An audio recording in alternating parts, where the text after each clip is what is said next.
Hey guys, it's Scott Patton. This is my top picks for July for you guys, and hopefully this helped you guys out some.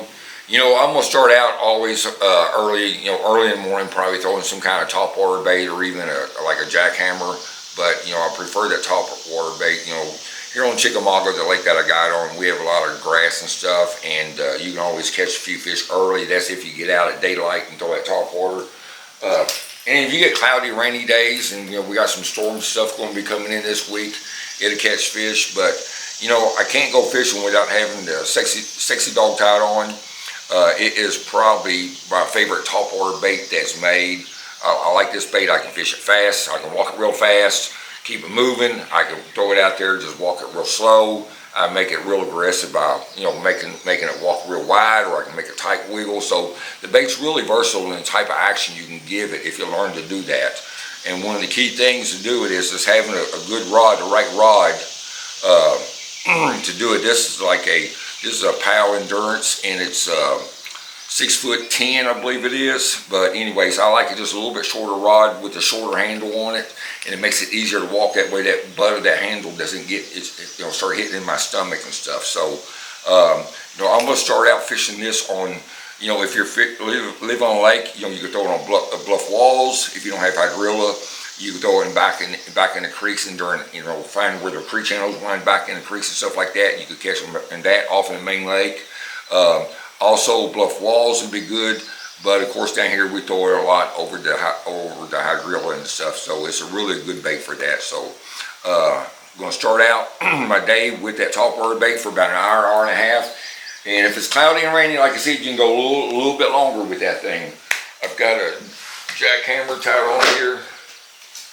You got to have that tied on too, all through July. And this bait I almost fish year round. This is a 3/8, but I'll probably start going to a 1/2 ounce on this, just because I'm going to be fishing this a little bit deeper on that deeper grass, the outside edges of the grass lines and stuff off the main lake. The main lake grass is starting to grow, and I'm looking for those fish that's chasing that bait that's out there, that hanging around the grass and stuff like that too. Of course, I'm going to be ledge fishing, but when I go to ledge fishing, I'm going to go to a different type bait. So I usually use this 1/2 ounce jackhammer around any of the grass that comes off the flats and it drops off in the main river channel. We got a lot of shallower flats out here on Chickamauga, and a lot of the Tennessee River lakes have the same thing. But where you got that flat, it may only run 5-6 foot deep out, and then it drops off into 20-30 foot of water. That's where I'm going to throw this thing. I'm going to cover a lot of water. Look for bait on my active target and stuff like that, and look for bait and fish. And so I'm going to just cover a lot of water with that. You can use this in backwater, back in creeks and stuff like that too. It's just a good versatile bait, and it's of course one bait I'm going to definitely have tied on for the month of July. I'll throw this usually on like a 7'3", 7'4", where I'm throwing it on open water like this over. If I'm trying to target docks and stuff like that, and that's another good bait to throw around the docks and stuff this time of year too, you guys, because the fish are seeking shade and stuff like that, and especially again if you're fishing like it does not have grass in it. So focus on some of those deeper docks and stuff, and you can throw several baits around it. The spook or the sexy dog will work good. The jackhammer will, and even a drop shot I'll work around docks and stuff like that on lakes that doesn't have grass on them. So I'm usually throwing this on 17 to 20 pound test line. I don't like to throw it on real light line.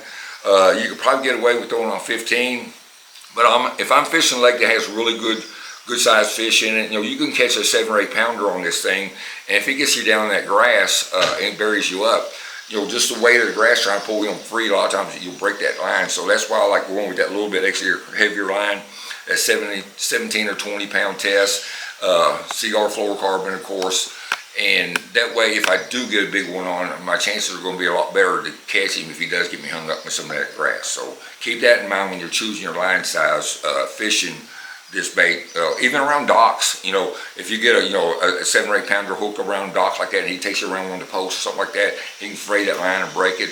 And having that little heavier line, like I said, at 17 to 20 versus anything to 12 or 15, your odds are going to be way better to get that fish to the boat and make your day a lot better instead of a sad day. But after that, I'm still going to keep my Neko rig, Cinco, Wacky rig, whatever you want to call it. I've got a 1-inch nail weight in that thing.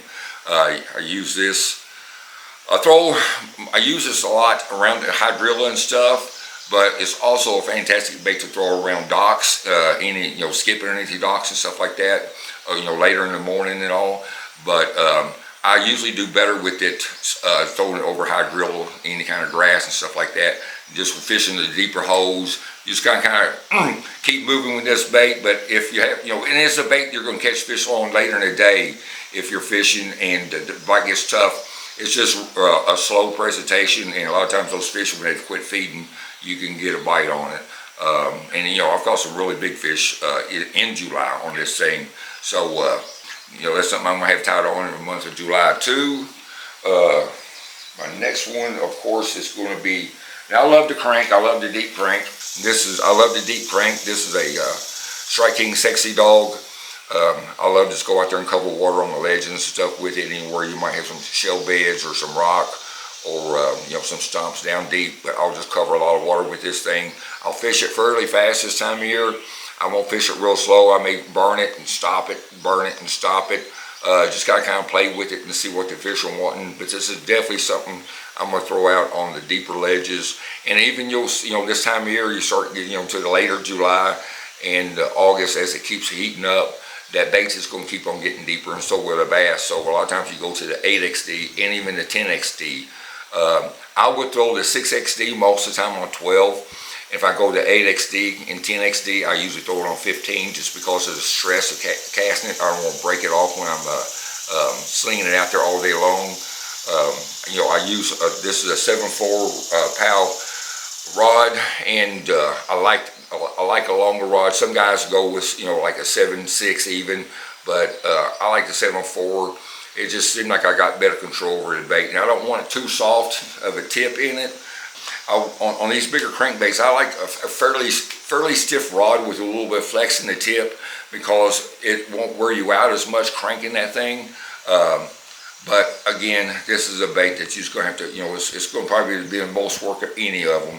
You just got to go out there and crank this thing and crank it offshore on those ledges and stuff, and look for any kind of gravel mussel bed or anything like that. But they'll flat out eat it, and it's a fun bite if you get on it. So my next technique is going to be, of course, probably the one you can fish all day on any day in the month of July.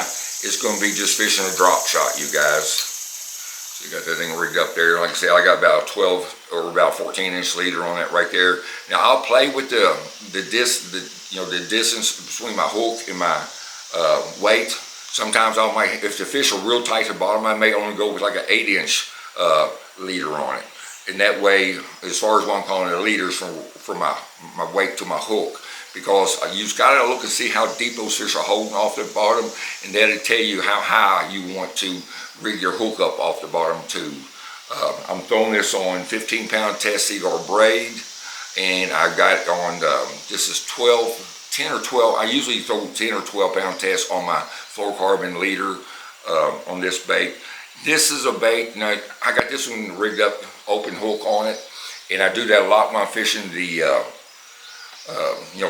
the ledges around mussel beds and stuff like that. Now if I get on the main lake, a lot of times what I'll do is I'll go to a weedless hook where it's kind of rigged up Texas style, and what I'll do is I'll cast that thing out there and fish it on that, like I was talking about those places where I would fish that jackhammer, because that grass will run out and then it'll just drop off. So you got a little lip right there, a little ledge.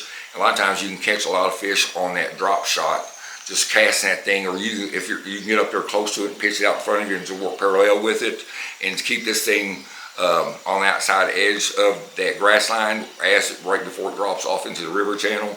But again, normally I'll use a weedless hook, to rig it Texas style, and that's going to be a technique that I'm telling you, you can catch fish everywhere on it if you got grass like that. Another technique I'll do too, you guys, I see a lot of guys wanting to cast worms and stuff to these lakes that's got bluff walls and stuff on them. But I've learned too, even here on Chickamauga on the bluff walls, I can take this drop shot rig and I can get up fairly close to the bank. I want to pitch it up there close to that wall because I want it to fall straight down that wall. And because them fish get really tight to that wall.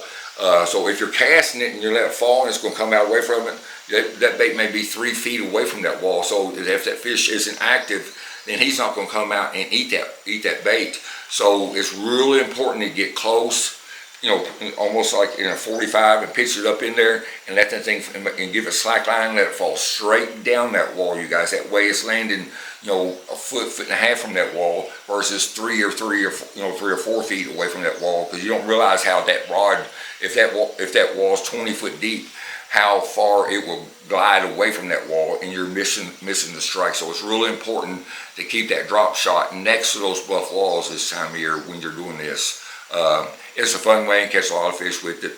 But that's basically what I'll be using. Of course, there's all kinds of different lures. You know, you can throw a hair jig, all kinds of stuff. But if I had to pick out 5, this is the 5 I will go with myself, and that way I can, you know, I got the top order bite covered in the morning, and then I also got the Jackhammer where I can throw it around docks. I can throw it over top of hydrilla, and then I've got my offshore baits that I can fish, my crankbait, my drop shot, and of course I got my Wacky rig rigged up because I can fish it over to the grass. I can fish it around docks. You guys, if you use these 5 baits this time of year in the month of July, I promise you it's going to help you put fish in the boat. And you know, I just keep it simple. You know, I'm fishing shallow early, and then as the sun comes up, I may move off a little bit deeper, and then as it's later in the day, I'm gonna move out onto the ledges. Now, if y'all like that has a lot of ledges, you may want to skip that top water bite and go straight out to the ledges and fish the crankbait and the drop shot out on the offshore stuff. So hopefully this help you guys out. You guys, I appreciate if you subscribe and follow along. And if you see me on water, give me a shout. Until next time, good luck to you.